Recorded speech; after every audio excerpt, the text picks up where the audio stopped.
the day I almost got arrested. My day began like any other.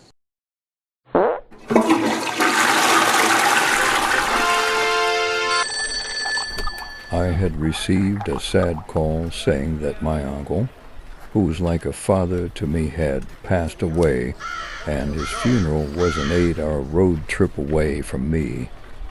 Without wasting much time, I packed a few of my belongings into a small computer bag of mine and rushed to Lusaka. This was really an emotional marathon for me, and I believe the rest of my family, leaving the majority of us physically and emotionally drained. The next day I boarded a bus back home, expecting to leave all my sorrow behind me, but little did I know that this story had just began.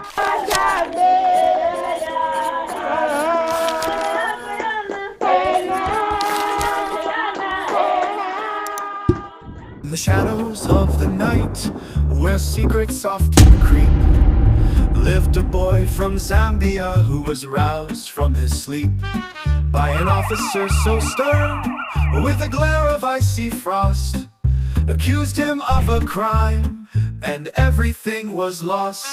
Oh, can you prove your name, your land, your heritage? The boy stood firm and proud, dispelling all the rage. With a heart so pure and true, he spoke with clarity. I'm a child of this land, rooted deep in history. Oh, can you prove your name, your land, your heritage? The boy stood firm and proud, dispelling all the rage. With a heart so pure and true, he spoke with clarity. A son of Zambia, reclaiming his homeland.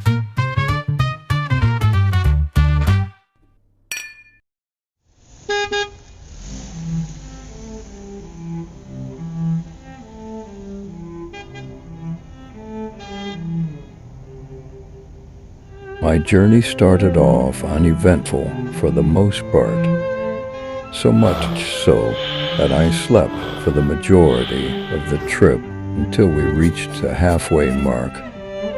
I noticed the bus had parked on the side of the road and the sound of music stopped. I then felt my seatmate tap my shoulder to wake me up as he pointed forward. I looked up, and from the seat ahead of me, and there he was, an immigration officer. I then thought to myself, a routine inspection, no problem. I sat upright in an attempt to wake up fully on knowing I had left my original NRC back home. The officer finally reached my seat, cast his shadow over me, and said, NRC, while stretching his hand in my direction. I then told him my NRC number from my memory. This usually is enough for most immigration officers I had made at the time, but not today. He then repeated, NRC. I did not have it, but could give him a scan and certified copy I had on my phone. I don't know if it was because I used English to speak to him, but the questions kept coming. Who are you? Where are you from? Where are you going?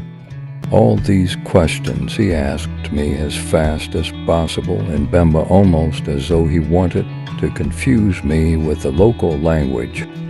He then asked me how I am Bemba and still do not know how to speak the language. By this time, more passengers on the bus began to stare in my direction, and I could almost feel their judging eyes and whispers while I was being questioned more than what could be considered as routine.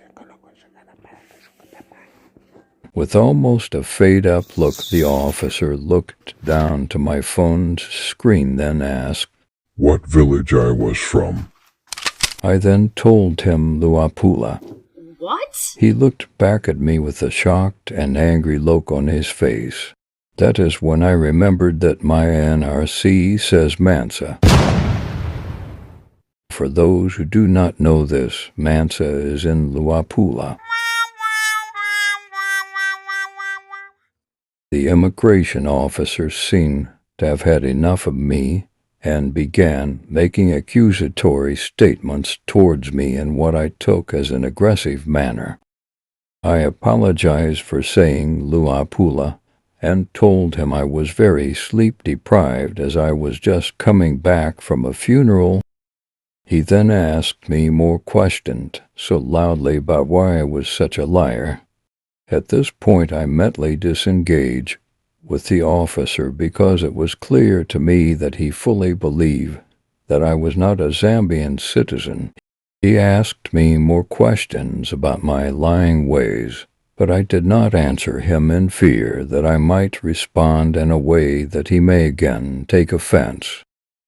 He then asked if I could not hear the questions he was asking me. I did not respond. Do you have your bus ticket? I then responded, yes, I do. Good. We are dropping off this bus together. Game over.